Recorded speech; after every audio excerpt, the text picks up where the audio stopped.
Snow had come early to the high country that year, and by the second week of November, it lay a foot deep against the north wall of Jonas Reed's cabin, and everyone in Larkspur Hollow believed the widow Calder would marry before spring.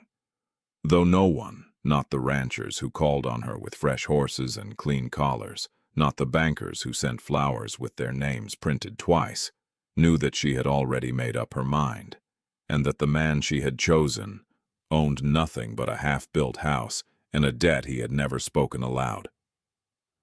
If you have ever wondered what a person is worth when everything is stripped away but their character, stay with this one until the end because it answers that question plainly. Jonas Reed had built the cabin himself in the spring after his wife died, working through the nights because sleep did not come easy in an empty bed, and by the time the first snow fell he had 4 walls, a roof that mostly held, and a hearth that drew smoke well enough to keep him from freezing. He kept no dog because a dog would have been one more thing to feed on a season when he was not certain he could feed himself.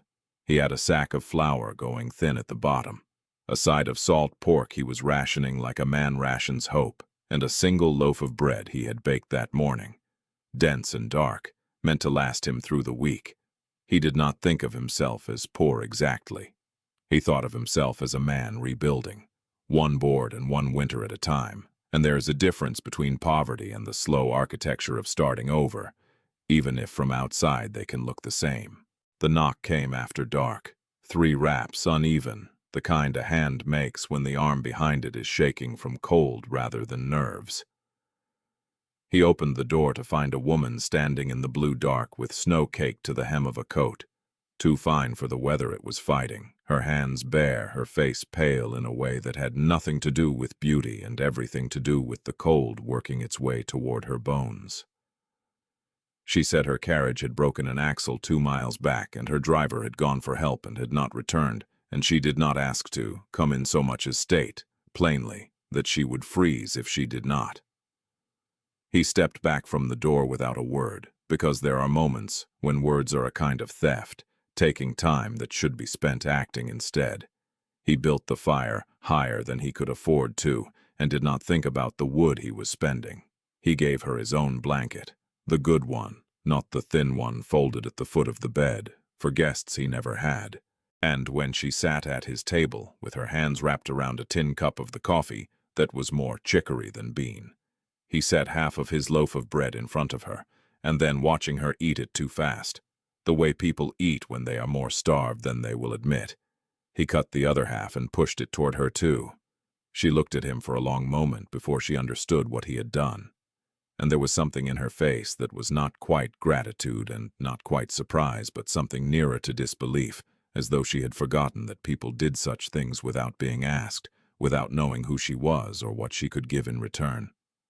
She did not tell him her name that night. He did not ask.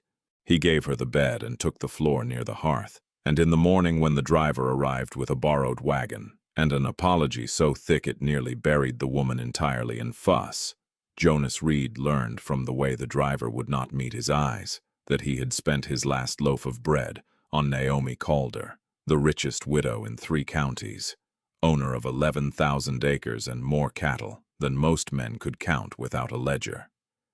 He did not chase the wagon down the road to correct anything or claim any debt for it. He went back inside, banked what remained of his fire, and set to mixing more flour with the last of what he had, because a man still has to eat, rich widow or no rich widow, and there was a wall on the east side of the cabin that needed chinking before the wind found every gap in it. He told himself it was nothing. He told himself this 3 or 4 times over the following days, which is usually a sign that a man does not believe himself even a little. The town found out who had sheltered the widow Calder within 2 days, because towns like Larkspur Hollow do not keep such things quiet any more than a barn keeps in hay smell. And by the 3rd day, half the bachelors and most of the widowers within riding distance had found some reason to pass by Jonas Reed's unfinished house, slow their horses, and look at it the way men look at a rival's land, sizing it up for weaknesses. He noticed, because a man who builds things learns to notice when people study his work with something other than admiration. He said nothing to any of them because he had nothing to say that would matter, and because he was fairly certain that whatever had happened that snowbound night was already finished and folded away. A kindness, given and received, and nothing more. He was wrong, though he would not learn how wrong for some weeks. Naomi Calder had buried her husband the previous autumn, after a storm took him in the high pass, and in the year since she had learned more about the county's men than she had ever wanted to know. Chiefly, that most of them looked at her ranch before they looked at her, and that even the ones who managed to look at her first did so with a kind of calculation behind the eyes, weighing what her grief might be worth to their fortunes if they were patient enough to wait it out properly. She had grown skilled at reading that calculation, the way a rancher reads weather, and she had grown tired in a way that had nothing to do with sleep. When she thought back on the night in Jonas Reed's cabin, what she returned to was not the fire or the blanket, but the bread, the plain fact of a stranger with almost nothing giving her half of it, without asking her name first, and then giving her the other half when he saw she was still hungry, as if it had not occurred to him that there might be a limit to what a poor man owed a stranger. She had eaten at tables set with silver since her husband's death, had been offered whole herds and half of a man's inheritance in the same conversation as a proposal, and none of it had moved her the way that dark bread had, because none of it had cost the giver anything close to what that loaf had cost him. She rode out to see him herself before the week was through, without her driver, without an announcement, dressed plainly enough that a stranger might have mistaken her for a rancher's wife, rather than the owner of half the valley. Jonas was on the roof when she came, resetting a row of shingles the wind had lifted, and he climbed down slow, wiping his hands on his trousers, watching her the way a man watches weather he cannot read yet. "You didn't need to come out here," he said, which was not quite a welcome and not quite a refusal of one. "I wanted to return the blanket," she said, though the blanket was folded neatly across her saddle, and both of them knew that was not the whole of it. He took the blanket anyway, because there was nothing else honest to do with it, and for a moment, neither of them spoke, the wind moving through the bare cottonwoods along the creek, and then she said, "You didn't ask my name that night." "Didn't need it," he said. "You were cold. Names don't warm a person." She studied him for a long moment after that, the way a person studies a well before deciding whether the water is safe to drink, and something in her face settled, as though she had confirmed a suspicion she had not quite let herself hold. "Most men in this county have learned my name before they've learned anything else about me," she said. "I expect that's true," he said. "I wasn't trying to learn anything. I was trying to keep you from freezing on my floor." It was not romantic, the way he said it, not the kind of line a suitor practices in front of a mirror, and that plainness was exactly what kept her from riding away that afternoon. She stayed longer than she meant to, watching him work, asking practical questions about the house, how long he had been building it, what the winters were like on that side of the valley, and he answered each one without embellishment, the way a man answers who has nothing to prove, and therefore no reason to exaggerate.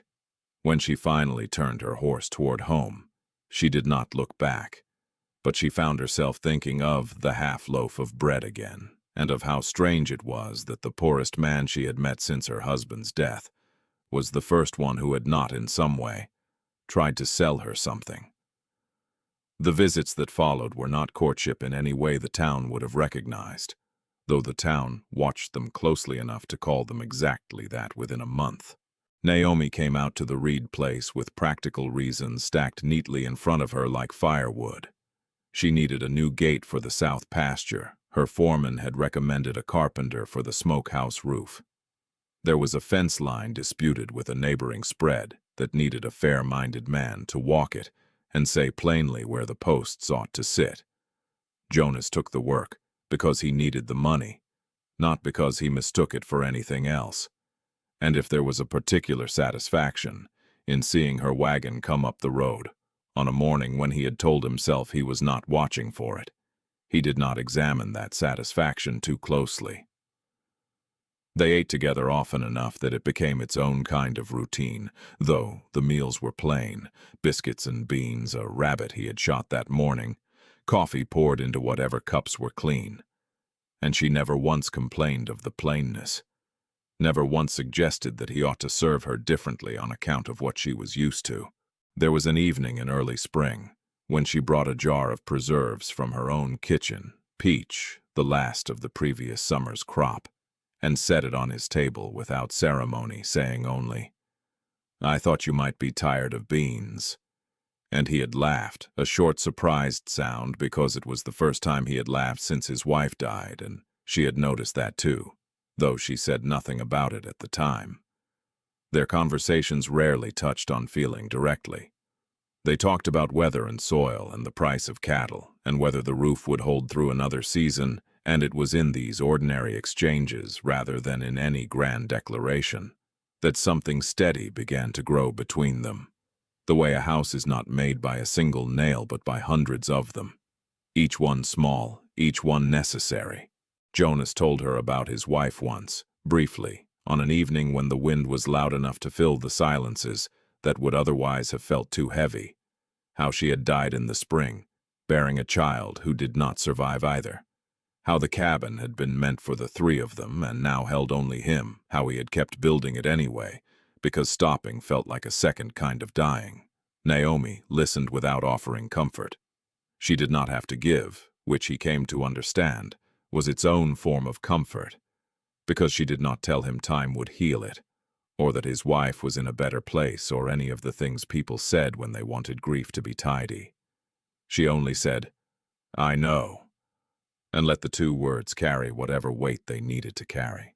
In turn, she told him a little of her husband, the practical parts, how they had built the ranch together from a smaller inheritance, how he had been a careful man, methodical, the kind who checked a rope twice before trusting it with his weight.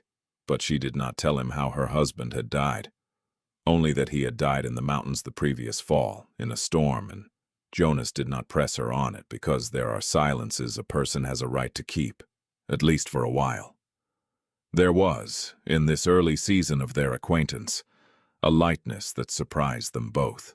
Old Monroe at the general store, who had watched half the county's courtships rise and fall from behind his counter for 30 years, remarked to anyone who would listen that the widow Calder had gone and fallen for the one man in the valley who hadn't once asked her for a loan, and he said it with the particular satisfaction of a man who enjoys being right about people. "Reed wouldn't know how to court a woman for her money if you handed him a manual," Monroe said, "on account of the fact that he don't think of her that way at all. Most peculiar thing I ever seen." It was meant as a joke, and it drew a laugh from whoever was standing near the stove. But it was also, in its plain way, entirely true. And it was that truth, more than any tenderness, more than any glance across a fence line, that had begun, slowly, to change something in Naomi Calder, that she had believed was settled and finished after her husband's death. It was into this quiet, steady season that Garrett Voss arrived, though arrived is not quite the right word, since Voss had been in the valley all along, watching from the edges the way a hawk watches a field before it decides the hunting is worth the effort. Voss owned the largest spread bordering Naomi's land, had wanted to own the rest of it since before her husband died, and had spent the year of her mourning being patient in the particular way of men who mistake patience for virtue when it is only strategy, given more time to work. He began calling on her more openly, once it became clear that Jonas Reed was more than a passing curiosity, and where his early visits had been formal, full of talk about combining the two ranches for efficiency's sake, his later visits carried an edge underneath the courtesy, the way a knife carries an edge underneath its polish. "You spend a great deal of time out at the Reed place," he said to her once on her own porch, in a tone meant to sound like idle observation, and not at all like accusation. "I do," she said, offering nothing further, because she had learned that men like Voss, mistook silence for an opening, and she preferred to give him none. "Strange, a man building a house with no money to finish it," Voss went on. "Strange he was up on that pass last fall, too, when your husband went over. Strange nobody talks about that." He watched her face carefully as he said it, the way a gambler watches for a tell, and he saw something flicker there before she mastered it. A small crack in the composure she wore as easily as most people wear their skin. "I don't know what you mean," she said, though her voice had gone very level, the leveled voice of a person working hard to keep it that way. "I mean he was there," Voss said, "guiding your husband through, hired for it, and your husband didn't come back, and Reed did. Man doesn't talk about it much, does he? Funny thing for a man to be quiet about, if there's nothing in it he's ashamed of. He left it there, deliberately, the way a person leaves a door open a crack rather than shoving it wide, knowing the draft will do the rest of the work on its own." Naomi did not sleep well that night. She turned the words over the way she might turn over a stone to see what lived beneath it, and she found that she did not in fact know very much at all about the particulars of her husband's last days on the mountain, only that he had gone up with a hired guide to look at a stand of timber he meant to buy, that a storm had come down fast the way storms do at that elevation, and that word had reached her 3 days later that he was dead, and the guide had survived. She had never asked the guide's name. She had been too consumed in those early weeks with the shape of her own grief to ask much of anything, and by the time she might have asked, the guide had simply become a fact in the story rather than a person in it. It had not occurred to her, not once in all the months since, to wonder if that guide and the man who had shared his bread with her that snowbound night might be the same person, because it had not occurred to her that the world could arrange itself with such a cruel, careless kind of coincidence. But when she thought back now, carefully, to the way Jonas had gone still whenever the mountains came up in conversation, the way he changed the subject with a smoothness that she had mistaken for simple reticence rather than avoidance, the pieces began to settle into a shape she did not want to see. She rode out to the Reed place the next morning with a question in her chest, like a stone. And when Jonas came out to meet her wagon, wiping sawdust from his hands, she asked him plainly, because plainness was the only language that had ever worked between them. "Were you the guide?" she said. "The one my husband hired, last fall, on the pass?" She watched his face while she said it, and she saw, in the half-second before he answered, everything she needed to know. Because a man who has nothing to hide does not go still the way Jonas Reed went still, does not have to gather himself before he speaks the way he gathered himself now. "Yes," he said, "I was." The silence that followed lasted longer than either of them could account for afterward, and it was Naomi who broke it, though her voice, when it came, was quieter than Jonas had ever heard it. "You knew," she said, "that night, when I came to your door in the snow. You knew who I was, and you knew what you were to me, and you said nothing." "I knew," he said.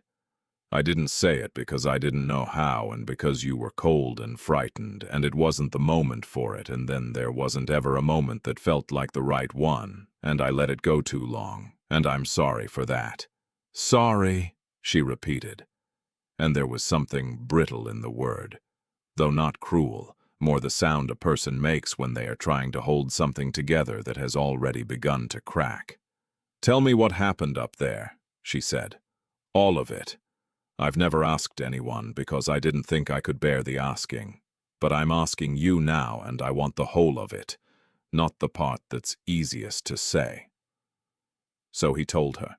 He told her how the storm had come down out of a clear sky faster than either of them had judged it would, how her husband had insisted on pushing for the ridge to see the timber stand before the weather turned, against Jonas's counsel that they ought to turn back, how the trail had narrowed to a shelf of rock with a slope of loose scree above it, and how, in the white confusion of the storm, Her husband's horse had spooked and gone over the edge with him, still in the saddle. Too fast for Jonas to do anything but throw himself flat and grab for a hand that was already beyond his reach. He told her how he had climbed down after, half blind in the snow, and found her husband alive, but broken, pinned beneath rock too heavy for one man to shift, and how he had stayed with him through the worst of that night, doing what little could be done until her husband had stopped breathing sometime before dawn. He told her the last thing her husband had said, which was not a message for her, because there had not been time or breath enough for messages, but a plain instruction. Look after her if you can. She'll not ask for help and she'll need it anyway. And how Jonas had carried that instruction back down the mountain, along with the weight of not having saved him, and had never known how to deliver it without also delivering the fact of his own failure alongside it. "I told myself I'd tell you," he said. "Every week since I met you again, I told myself today. And every day I found some reason it wasn't the day. I didn't want you to look at me the way you're looking at me now." "How am I looking at you?" she said, and her voice cracked slightly on the question, the first crack he had heard in it since he had known her. "Like I'm the reason he's gone," he said. "I couldn't reach him. I've turned it over 10,000 times since, and there was nothing more my hands could have done. But knowing that doesn't make it easier to say out loud to the woman who loved him." Naomi was quiet for a long time after that, standing in the yard with the wind moving her skirt against her legs. And when she finally spoke, it was not the accusation he had braced for. "You stayed with him," she said, "through the night, until it was finished." "I did. Voss made it sound like you left him, like there was something shameful in it." "There's nothing shameful in the truth," Jonas said. "Only in how long I let you go without it." She did not answer that directly, only turned and walked back to her wagon, and Jonas watched her go without calling after her, because he understood, in the particular way a man understands when he has finally run out of ground to stand on, that whatever came next was hers to decide, and that no amount of explaining now would undo the months of silence that had come before. Garrett Voss did not wait long to press his advantage, once word of the confrontation reached him, because word in Larkspur Hollow traveled faster than weather, and he arrived at the Calder Ranch 2 days later, dressed as though for a wedding rather than a call, with a proposal already assembled in his mouth before he had fully dismounted. "You've heard the truth of him now," he said, meaning Jonas, standing on her porch with his hat in his hands in a show of respect that did not reach his eyes. "A man who kept a thing like that from you for months isn't a man worth trusting with the rest of your life. I've never kept a single thing from you, Naomi. Everyone in this valley knows exactly where I stand and exactly what I want." "And what is that?" she said, though she already knew the answer, had known it since before her husband died. In the careful way Voss had always looked at her fence lines before he looked at her face. "You and the ranch and an end to all this uncertainty," he said. "Marry me, and there'll be no more men wondering if you can manage alone. No more gossip, no more carpenters showing up at your door with half a loaf of bread and half a story to go with it." It was the wrong thing to say, though he would not understand that until much later, because it revealed the shape of what he actually wanted, which was not Naomi Calder so much as the settled, simplified version of her that would come attached to 11,000 acres and no further complications. She told him, with a courtesy that cost her some effort, that she would think on it, and she sent him away without an answer, because she needed the days that followed to think not about Voss at all, but about what Jonas's silence had actually meant, and what it had not. She rode up into the hills alone the next morning, to the edge of the pass itself, something she had never done in the year since her husband's death, and she stood at the place where the trail, narrowed to a shelf of rock, looking down at the long fall of scree below, trying to imagine the storm, the horse, the hand reaching for a hand it could not catch. She found, standing there, that she believed Jonas completely. Not because his story was polished, but because it was not. Because a man inventing an excuse for himself would have made the failure smaller, would have found some way to soften the fact that his hands had come up empty. And Jonas had told it to her exactly as it happened, with all its helplessness intact. What she could not decide, riding back down, was whether she could forgive the silence that had followed, the months of half-truths dressed up as simple quiet. She found Jonas at the house that had grown, in the time she had known him, from 4 walls and a hopeful roof into something closer to a home, with a second room framed in and a porch half laid. Evidence of a man building forward instead of standing still in his grief. And she found him sitting on the porch steps in the last light of evening, not working for once, only sitting as though he had been waiting there for some hours without letting himself hope she would come.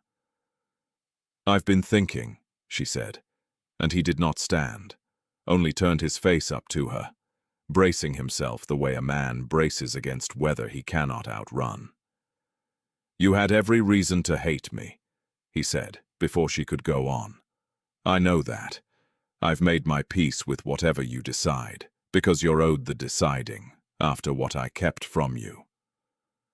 "That's not what I came to say," she said. "I came to say that a man who tells the truth badly, all at once and too late, is still telling the truth. And I have had a year of men telling me lovely things at exactly the right moment, and not one of them has meant a single word of it. You gave me half a loaf of bread before you knew I had $2 to my name, and you carried my husband's last words for months because you were afraid of what they'd cost you to say, and both of those things came from the same place in you, Jonas Reed, whether you can see it or not." "What place is that?" he said very quietly.